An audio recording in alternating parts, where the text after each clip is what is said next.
Hello friends, welcome back to my YouTube channel. Friends, ನಾನಿವತ್ತು ಪಾಲಕ್ ಸೊಪ್ಪಿನ ರೆಸಿಪಿಯನ್ನು ಮಾಡ್ತಾ ಇದ್ದೇನೆ. ಇಲ್ಲಿ ಒಂದು ಪಾತ್ರೆಗೆ ಸ್ವಲ್ಪ ನೀರು ಹಾಕೊಂಡು ಪಾಲಕ್ ಸೊಪ್ಪನ್ನು ಚೆನ್ನಾಗಿ ಕ್ಲೀನ್ ಮಾಡಿಕೊಂಡು ಅದನ್ನು ಬೇಯಿಸ್ಕೊಳ್ತೇನೆ. ಪಾಲಕ್ ಸೊಪ್ಪಿನ ನಂತರ ನಾನು ಅದನ್ನು ಒಂದು ಸೈಡಲ್ಲಿ ತಣ್ಣಗಾಗಲಿಕ್ಕೆ ತೆಗೆದಿಟ್ಕೊಳ್ತೇನೆ. ಹಾಗೆ ಆ ನೀರನ್ನು ಕೂಡ ನಾನು ಒಂದು ಸೈಡಲ್ಲಿ ಇಟ್ಕೊಳ್ತೇನೆ. ಅದನ್ನು ಕೂಡ ಎಸಿಬಾರದು.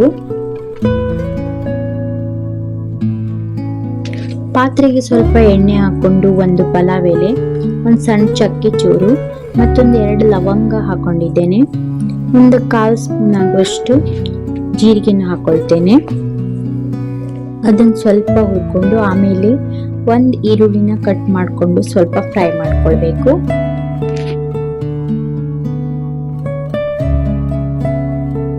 ಈಗ ನಾನು ಇಲ್ಲಿ ಕಟ್ ಮಾಡಿ ಇಟ್ಕೊಂಡಂತ ಟೊಮೆಟೊನ ಹಾಕೊಳ್ತಾ ಇದ್ದೇನೆ. ಈಗ ನಾನು ಇದಕ್ಕೆ ಒಂದು 4-5 ಬೆಳ್ಳುಳ್ಳಿ ಹೆಸರು, 1-2 ಸಣ್ಣ ಶುಂಠಿ ಚೂರು, ಮತ್ತೆ ಒಂದು 3-4 ಹಸಿಮೆಣಸಿನಕಾಯಿ, ಮತ್ತೆ ಒಂದು 4-5 ಗೋಡಂಬಿ ಹಾಕಿ ಸ್ವಲ್ಪ ಒಂದು 3 ನಿಮಿಷ ಇದನ್ನ ಫ್ರೈ ಮಾಡ್ಕೊಳ್ತೇನೆ. ಸ್ವಲ್ಪ ಫ್ರೈ ಆದ್ಮೇಲೆ ನಾನು ಪಾಲಕ್ ಬೇಯಿಸಿದ ನೀರು ಇದನ್ನ ನಾನು ಇದಕ್ಕೆ ಹಾಕೊಳ್ತೇನೆ. ಈಗ ನಾನು ಒಂದು ಮಿಕ್ಸಿ ಜಾರಿಗೆ ಬೇಯಿಸಿದ ಪಾಲಕನ್ನ ಹಾಕೊಳ್ತೇನೆ.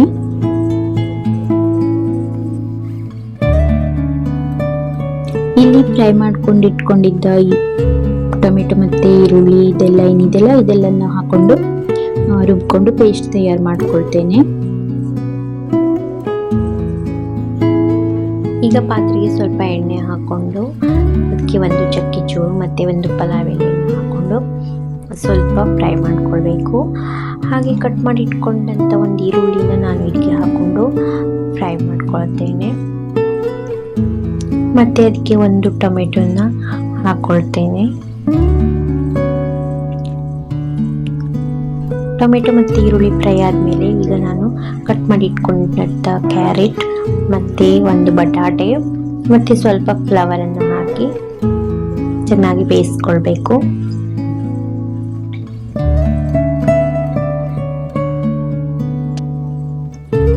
ಈಗ ಇದಕ್ಕೆ ನಾನು ಒಂದು ಸ್ವಲ್ಪ ಉಪ್ಪು ಹಾಕೊಂಡು ಚೆನ್ನಾಗಿ ಬೇಯಿಸ್ಕೊಳ್ತೀನಿ. ಆಮೇಲೆ ಮತ್ತೆ ಉಪ್ಪು ಹಾಕುವ ಅವಶ್ಯಕತೆ ಇರುವುದಿಲ್ಲ.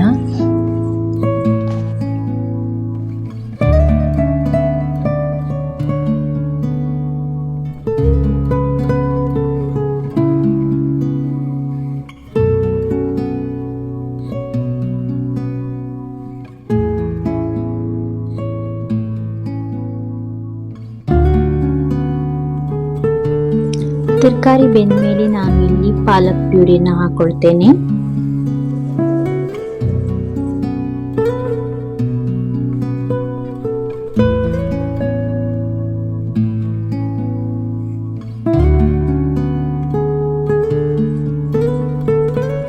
ಈಗ ನಾನು ಸ್ವಲ್ಪ ನೀರು ಹಾಕೊಂಡು ಇದಕ್ಕೆ ಮಿಕ್ಸ್ ಮಾಡ್ಕೊಳ್ತೇನೆ.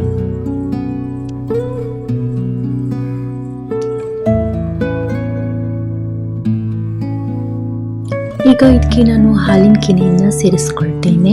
ನೀವು ಬೇಕಿದ್ರೆ ಇದಕ್ಕೆ ಫ್ರೆಶ್ ಕ್ರೀಮ್ ಕೂಡ ಹಾಕೊಳ್ಬಹುದು. ಟೇಸ್ಟ್ ತುಂಬಾ ಚೆನ್ನಾಗಿ ಬರ್ತದೆ. ನಾನು ಈಗ ಮನೆಯಲ್ಲೇ ಮಾಡಿದಂಥ ಪನ್ನೀರನ್ನು ಸ್ವಲ್ಪ ಫ್ರೈ ಮಾಡಿಕೊಂಡು ಹಾಕೊಳ್ತೇನೆ.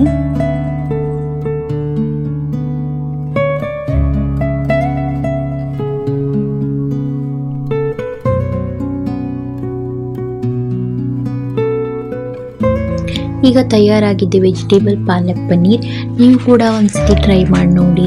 ಇಷ್ಟ ಆದರೆ ಲೈಕ್ ಮಾಡಿ ಮತ್ತು ಕಮೆಂಟ್ ಮಾಡಿ, ಮತ್ತು ಸಬ್ಸ್ಕ್ರೈಬ್ ಮಾಡೋದನ್ನು ಮರಿಬೇಡಿ.